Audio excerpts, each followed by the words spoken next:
ಆತ್ಮೀಯ ಬಂಧುಗಳೇ, ಮಹಾಭಾರತ ದ್ರೋಣ ಪರ್ವ. ಇದರಿಂದ ದ್ರೋಣಾಚಾರ್ಯರ ರಕ್ಷಣೆಗೋಸ್ಕರ ಕೌರವ ಮತ್ತೆ ಪಾಂಡವ ವೀರರ ದ್ವಂದ್ವ ಯುದ್ಧ ಈ ವಿಚಾರದ ಬಗ್ಗೆ ನಾವು ತಿಳ್ಕೊಳ್ತಾ ಇದ್ವಿ.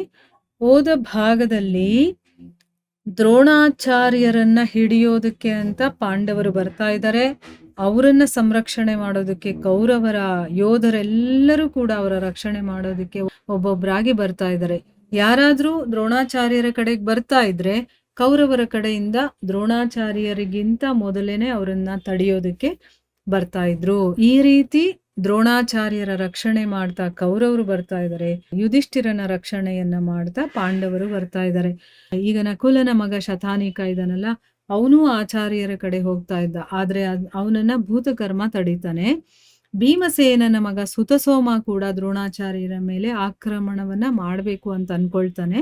ಆಗ ವಿವಿಂಶತಿ ಅವನನ್ನ ತಡಿತಾನೆ. ಆದ್ರೆ ಸುತಸೋಮ ನೇರವಾಗಿ ತನ್ನ ಚಿಕ್ಕಪ್ಪನಿಗೆ ಹೊಡಿತಾನೆ.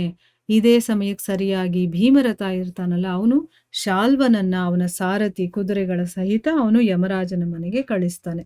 ಶ್ರುತವರ್ಮ ಕೂಡ ರಥವನ್ನ ಏರಿ ದ್ರೋಣಾಚಾರ್ಯರ ಕಡೆನೆ ಹೋಗ್ತಾ ಇದ್ದ, ಆದ್ರೆ ಅವನನ್ನ ಚಿತ್ರಸೇನನ ಮಗ ತಡಿತಾನೆ. ಇಲ್ಲಿ ಸಂಜಯ ಹೇಳ್ತಾನೆ ಧೃತರಾಷ್ಟ್ರನಿಗೆ, ನಿಮ್ಮ ಆ ಇಬ್ಬರು ಪೌತ್ರರಿದಾರಲ್ಲ, ಅಂದ್ರೆ ಮೊಮ್ಮಕ್ಕಳು, ಅವರು ಒಬ್ರು ಇನ್ನೊಬ್ಬರನ್ನ ಕೊಲ್ಲುವ ಇಚ್ಛೆಯಿಂದ ಬಹಳ ಘೋರವಾದಂತಹ ಯುದ್ಧವನ್ನ ಮಾಡೋದಕ್ಕೆ ಶುರು ಮಾಡ್ತಾರೆ.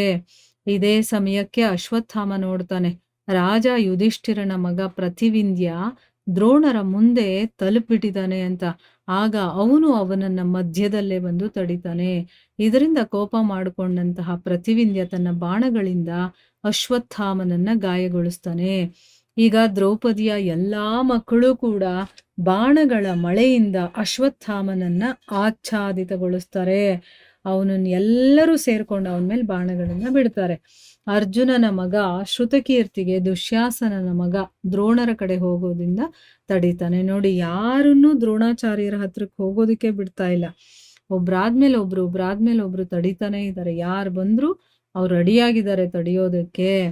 ಆದ್ರೆ ಅರ್ಜುನನ ಮಗ ಶ್ರುತಕೀರ್ತಿ ಏನ್ ಮಾಡ್ದ, ಅವನು ತನ್ನ ತಂದೆಯ ಹಾಗೆ ವೀರನಾಗಿದ್ದ. ಅವನು 3 ಬಾಣಗಳಿಂದ ಅವನ ಧನಸ್ಸು, ಧ್ವಜ ಮತ್ತೆ ಸಾರಥಿಗೂ ಕೂಡ ಹೊಡಿತಾನೆ. ಸ್ವತಃ ದ್ರೋಣರ ಮುಂದೆ ಹೋಗಿ ತಲುಪ್ತಾನೆ. ಅಂದ್ರೆ ಅವನು ಇವರನ್ನೆಲ್ಲ ಎದುರಿಸಿ ಅವನು ಅಲ್ಲಿ ಹೋಗಿ ನಿಂತ್ಕೊಳ್ತಾನೆ. ಇಲ್ಲಿ ಸಂಜಯ ಮುಂದುವರೆದು ಧೃತರಾಷ್ಟ್ರನಿಗೆ ಹೇಳ್ತಾನೆ, ರಾಜನೇ, ಪಟ್ಟಚ್ಚರ ರಾಕ್ಷಸ ಇದಾನಲ್ಲ, ಅವನನ್ನ ವಧೆ ಮಾಡಿದಂತಹ ಆ ವೀರ 2 ಸೈನ್ಯಗಳಲ್ಲಿ ಬಹಳ ಹೆಸರುವಾಸಿಯಾಗಿದ್ದ. ಅವನನ್ನ ಲಕ್ಷ್ಮಣ ತಡಿತಾನೆ. ಅವನು ಲಕ್ಷ್ಮಣನ ಧನಸ್ಸು ಮತ್ತೆ ಧ್ವಜವನ್ನೂ ಕೂಡ ಕತ್ತರಿಸಿ ಅವನ ಮೇಲೆ ಬಹಳ ಬಾಣಗಳ ಮಳೆಯನ್ನ ಸುರಿಸ್ತಾನೆ. ದೃಪದ ಪುತ್ರ ಶಿಖಂಡಿಯನ್ನ ಮಹಾಮತಿ ವಿಕರ್ಣ ತಡಿತಾನೆ. ಅವನು ಕೂಡ ದ್ರೋಣಾಚಾರ್ಯರ ಕಡೆಗೆ ಹೋಗ್ತಾ ಇದ್ದ, ಆದ್ರೆ ಅವನನ್ನ ವಿಕರ್ಣ ತಡಿತಾನೆ. ಆಗ ಶಿಖಂಡಿ ಬಾಣಗಳ ಜಾಲವನ್ನ ಹರಡಿ ಅವನನ್ನ ತಡಿತಾನೆ. ಆದ್ರೆ ನಿಮ್ಮ ವೀರ ಪುತ್ರ ಅದನ್ನ ತಕ್ಷಣ ಕತ್ತರಿಸ್ತಾನೆ. ಅಂದ್ರೆ ಆ ಒಂದು ಬಾಣಕ್ಕೆ ಪ್ರತಿ ಏಟನ್ನ ಕೊಡ್ತಾನೆ ಅಂತ ಅರ್ಥ. ಉತ್ತಮೌಜ ಮತ್ತೆ ಮತ್ತೆ ಆಚಾರ್ಯರ ಕಡೆ ಮುಂದುವರಿತಾನೇ ಇದ್ದ, ಅವನನ್ನ ಅಂಗದ ತಡಿತಾನೆ. ಆ ಪುರುಷ ಸಿಂಹರ ನಡುವೆ ಭಯಂಕರವಾದಂತಹ ಯುದ್ಧವಾಯಿತು. ಅದನ್ನೆಲ್ಲ ನೋಡಿ ಎಲ್ಲಾ ಸೈನಿಕರು ಕೂಡ, ಅಂದ್ರೆ ಅವ್ರು ಅಷ್ಟು ಚೆನ್ನಾಗಿ ಹೋರಾಡುತ್ತಾರೆ, ಯುದ್ಧ ಮಾಡ್ತಾರೆ. ಅದನ್ನ ನೋಡಿ ವಾ ವಾ ಅಂತ, ಅಂದ್ರೆ ಭೇಷ್ ಅಂತ ಹೇಳಲ್ವಾ, ಒಂದು ಶಭಾಷಿಯನ್ನ ಕೊಡ್ತಾರೆ. ಅಂದ್ರೆ ತುಂಬಾ ಚೆನ್ನಾಗಿ ಯುದ್ಧ ಮಾಡಿದಾಗ ಯಾರೇ ಆಗಿರ್ಲಿ ಅವರಿಗೆ ಒಂದು ಪ್ರೋತ್ಸಾಹವನ್ನ ಕೊಡೋದಕ್ಕೆ, ಮತ್ತೆ ಅದನ್ನ ನೋಡಿತ ಅವ್ರಿಗೆ ಖುಷಿ ಆಗುತ್ತಲ್ಲ, ಅದಕ್ಕೆ ವಾ ವಾ ಅಂತ ಅನ್ಬಿಟ್ಟು ಅನ್ನೋದಕ್ಕೆ ಶುರು ಮಾಡ್ತಾರೆ. ಮಹಾಧನುರ್ಧರನಾದಂತಹ ದುರ್ಮುಖ ಪುರುಜಿತನನ್ನ ಆಚಾರ್ಯರ ಕಡೆ ಹೋಗ್ತಾ ಇರೋದನ್ನ ತಡೀತಾನೆ. ಆಮೇಲೆ ಪುರುಜಿತ ಏನ್ ಮಾಡ್ದ, ಅವನ ಹುಬ್ಬುಗಳ ನಡುವೆ ಬಾಣವನ್ನ ಹೊಡಿತಾನೆ. ಕರ್ಣ 5 ಕೇಕೆಯ ಸೋದರರಿರ್ತಾರಲ್ಲ, 5 ಜನ, ಅವರನ್ನ ತಡಿತಾನೆ. ಅವರು ಬಹಳ ಕೋಪ ಮಾಡಿಕೊಂಡು ಕರ್ಣನ ಮೇಲೆ ಬಾಣಗಳನ್ನ ಸುರಿಸೋದಕ್ಕೆ ಪ್ರಾರಂಭ ಮಾಡ್ತಾರೆ. ಕರ್ಣ ಕೂಡ ಅವರಿಗೆ ಬೇಕಾದಷ್ಟು ಸರಿ ತನ್ನ ಬಾಣಜಾಲದಿಂದ ಆಚ್ಛಾದಿತಗೊಳಿಸ್ತಾನೆ. ಅಂದ್ರೆ ಅವ್ರನ್ನೆಲ್ಲ ಮಂಕ ಕವಿಸ್ತಾನೆ, ಅಥವಾ ಅವ್ರಿಗೆಲ್ಲ ದುಃಖ ಆಗ್ಬೇಕು ಆ ರೀತಿ ಮಾಡ್ತಾನೆ.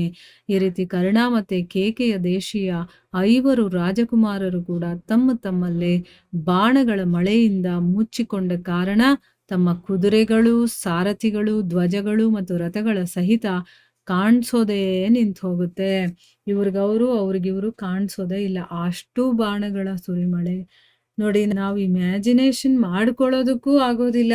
ಯಾರೂ ಕಾಣಿಸ್ತಾ ಇಲ್ಲ, ಅಷ್ಟು ಬಾಣ ಸುರಿಸ್ತಾರೆ ಅಂತಂದ್ರೆ. ಅವ್ರ ವಿದ್ಯೆ ಆಗಿರತ್ತೆ. ಆ ಬಾಣ ವಿದ್ಯೆಯನ್ನ ಕಲ್ತಿರ್ತಾರಲ್ಲ. ಒಂದು ಬಾಣ ಬಿಟ್ರೆ ನೂರಾರು ಸಾವಿರಾರು ಬಾಣಗಳು ಒಂದೇ ಸರಿಗೆ ಹೋಗುತ್ತೆ. ಇದನ್ನೆಲ್ಲ ನಾವು ಫಿಲ್ಮಲ್ಲೂ, ಐತಿಹಾಸಿಕ ಒಂದು ಸೀರಿಯಲ್‌ಗಳು ಬರುತ್ತಲ್ಲ, ಅದ್ರಲ್ಲಿ ಇದನ್ನೆಲ್ಲ ತೋರಿಸ್ತಾರೆ. ಮಹಾಭಾರತವನ್ನೇ ನೋಡಿದ್ವಿ. ಅದರಲ್ಲಿ ಬಾಣವನ್ನ ಹೇಗೆ ಬಿಡುತ್ತಾರೆ, ಏನು ಅನ್ನೋದೆಲ್ಲ ನಮ್ಗಿವಾಗ ಕಣ್ಮುಂದೆ ಬಂದಂಗಾಗತ್ತಲ್ವಾ? ಸೊ ಈ ರೀತಿ ಯುದ್ಧ ನಡೀತಾ ಇದೆ. ಮುಂದುವರೆದು ಏನಾಗುತ್ತೆ ಅಂತ ನಾವು ಮುಂದಿನ ಭಾಗದಲ್ಲಿ ತಿಳ್ಕೊಳ್ಳೋಣ. ಹರೇ ಕೃಷ್ಣ.